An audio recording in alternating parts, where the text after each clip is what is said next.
പണ്ടൊക്കെ കുഞ്ഞായിരിക്കുമ്പോൾ ഒട്ടും കഴിക്കാൻ ഇഷ്ടമില്ലാത്ത ഒരുപാട് സാധനങ്ങൾ ഉണ്ടായിരുന്നു കേട്ടോ.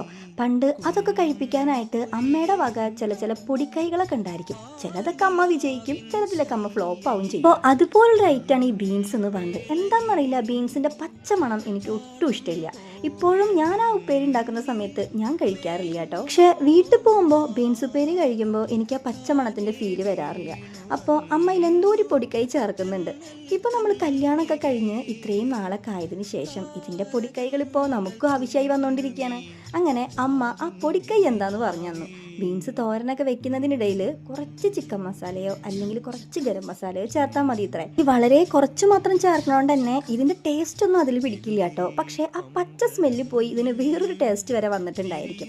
എന്താലേ, അമ്മമാർ തൻ്റെ മക്കളെ കഴിപ്പിക്കാൻ വേണ്ടി എന്തൊക്കെ പൊടിക്കൈകളാണല്ലേ അന്ന് ഉപയോഗിച്ചിട്ടുണ്ടായിരുന്നത്. ഈ ഒരു സത്യം ഞാൻ മനസ്സിലാക്കുന്നതോ ഇന്ന് ഇതേ അവസ്ഥ നമുക്ക് വന്നുകൊണ്ടിരിക്കുമ്പോൾ. അപ്പം എല്ലാവർക്കും ശരി, നല്ലൊരു ദിവസമായിരിക്കട്ടെ.